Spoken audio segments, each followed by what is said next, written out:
Om Sri Sai Ram. Yesterday I mentioned that we will have 3 guest speakers, but there is one secret. It's not 3, we have 5 guest speakers.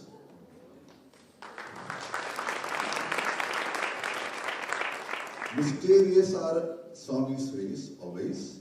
We have 2 extra guest speakers who are going to address by recorded statements. One is our zonal chair, Dr. Axay Kalathia, and then we have our SSSGC Global Council Chairman, our Sri Chakravarti sir. Our zonal chair Axay doesn't need any introduction. Many of you already know him. You have probably as well heard him on Zoom as well as in person in Parthi. He has been in Swami's fold for more than 35 years. He has also served us and the organization as a national service coordinator, and he's been involved in numerous medical camps. Those have been organized in Parthi as well as all over many places in US. We will begin his recorded address now. After that, we will have our regional medical director, Dr. Veda, introduce our SSSGC Global Council Chair, and then we'll have our SSSGC Global Council Chairman's address. Then will be followed by our guest speaker, today's keynote speaker's address. That will be in person. So please stay in the devotional hall throughout. Sai Ram.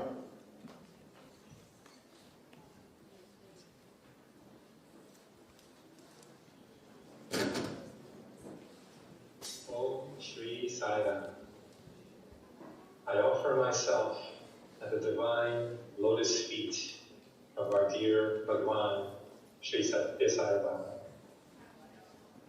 Sai Ram, everyone. Imagine you're traveling alone on a long journey. You're tired, you've been rushed, worn down. You get into the airplane, you find out you're stuck in the middle seat. You're sitting there, and then you turn and you notice the person sitting next to you opens a book, and you see a photo of Swami. How instantly the mood changes, and you perk up, and excitedly and happily you're ready to share stories and find out how each of you came to Bhagwan, and the journey all of a sudden becomes wonderful and enjoyable and enriching. So just think about our Sai centers in a similar manner. They introduce us not to just one, but many devotees with whom we can share and have a wonderful satsang on an ongoing basis. Each center is a gift from Swami, directly connecting all of us to Him, and to what has always been the epicenter of His mission, for Shanti Nova.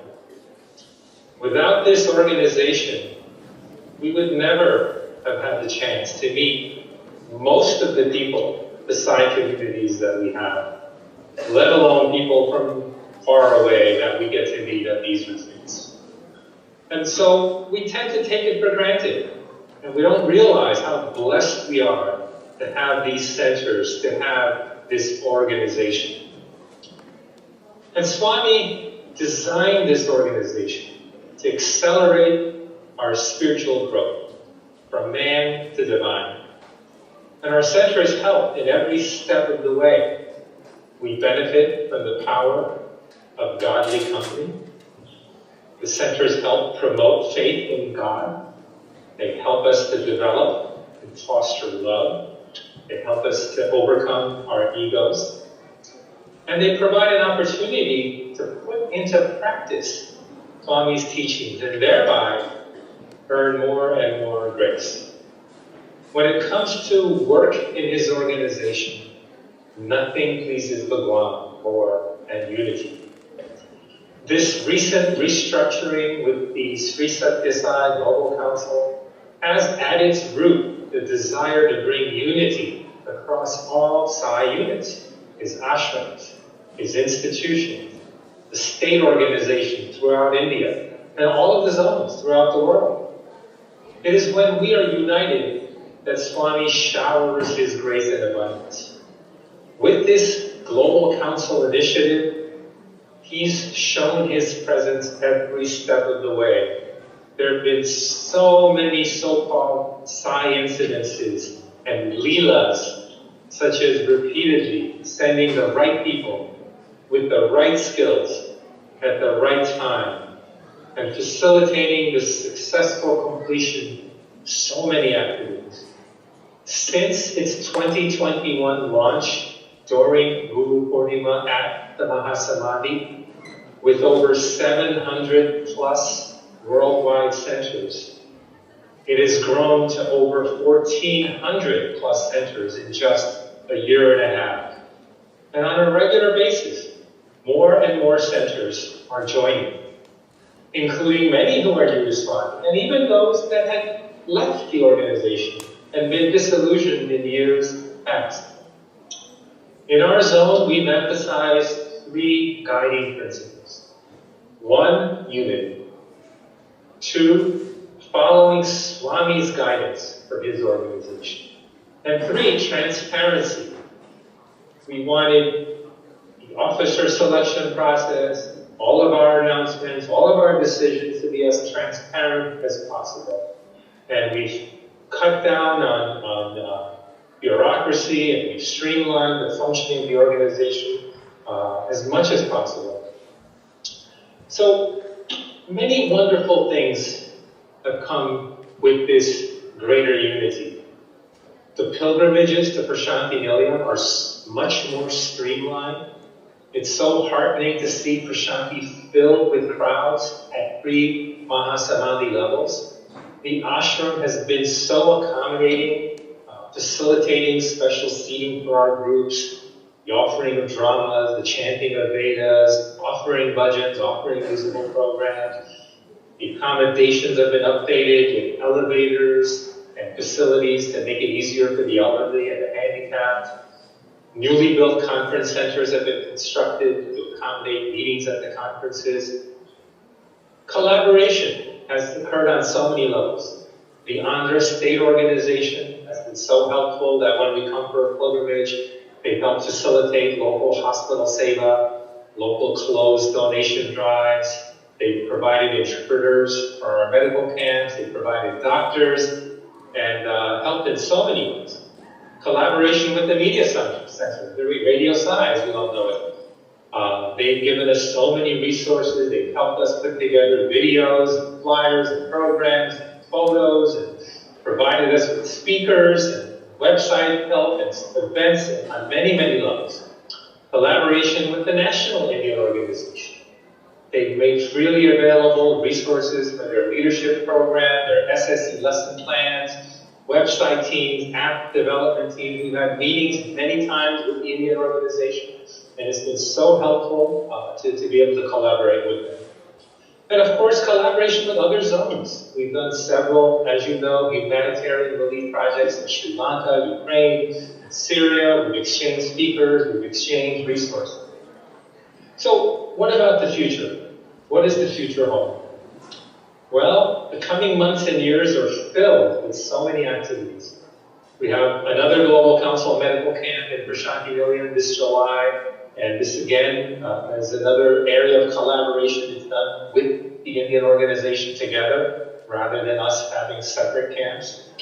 The Center Leaders Conference, an unprecedented collaboration of zones, the Central Trust, the Indian organization have been together planning this first-time event where officers from around the world come together to delve into Swami's teachings and how to become better leaders in his organization.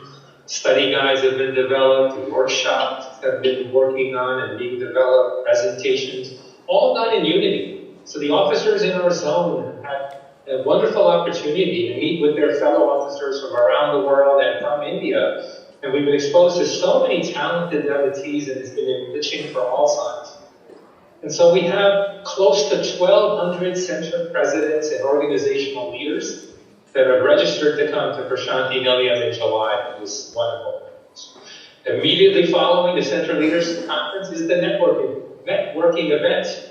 And this is a state-of-the-art display put on by each of the zones to show the service and inspirational activities that they've been doing, so we can all learn from each other. The Young Adult Leadership course has been going on for months online, and it's culminating next month in a residential program. And they're going to have a wonderful musical offering and elevating several days in Prashanti Nilayam. And finally, the centenary celebrations. 100 years of advent of this avatar in 2025. And planning has already begun. This is going to be year-long events. Throughout the year, there's going to be 10 million trees being planted. We'll have a world conference in November. We'll have mass Budram chantings. And the ashram wants us to be integrally involved from planning to execution throughout the year. And we'll be reaching out to all of you to gain your input and advice on what else we can do for this wonderful centenary celebration. So I want to share, back in April of 1983, Swami visited a village and he addressed the villagers. And the advice he gave them is so applicable for his organization. So I've taken the liberty, I've excerpted some quotes from that talk that he gave the villagers and substitute the word organization and members for the words village and villagers. So let me read some of these quotes from Swami in that 1983 talk that he gave. The organization is very backward today. And remember, I'm using organization instead of village. To remove this backwardness, the first requisite is unity in the organization. Members must be helpful to each other. If anyone is afflicted with pain, all others would feel that they are equally affected. If the organization is considered as a body, all the households in it are different limbs to the body. Harm to any part is treated as harm to the whole. Members should learn to speak sweetly and pleasantly. A harsh word can cause lasting damage. You must all make your organization an ideal organization by banishing factions and other differences. You must suppress your ego and pride. The members should avoid idle gossip and wasting their time in useless pursuits. I desire that you should build up your organization as an example to the country by your unity, mutual cooperation, and integrity. So this was April 8, 1983, and this is available on the Books and Publication website. And I encourage you all to read that full discourse because it's delivered to a village, but it really applies to our entire organization. So in conclusion, I'd like to leave you with the message that Swami told Dr. Hislop to bring back to the devotees in his organization. Number one, stay away from money, government, and power. Number two, stay within your means. Only do what you have resources yourselves to do. Remember, God does not need your help to save the world. Number three, live ideal, happy lives and serve as examples. Number four, our primary seva is not to harm another. Do not underestimate this. And number five, see Swami is in all, in everyone that you see. So with those words from Swami for all of us, I wish all of you a wonderful weekend of activities. I miss being there. I'm with you in spirit, and I hope to learn from everything you all come back and share. You come back to your communities and share with the rest of us. Jai Sat.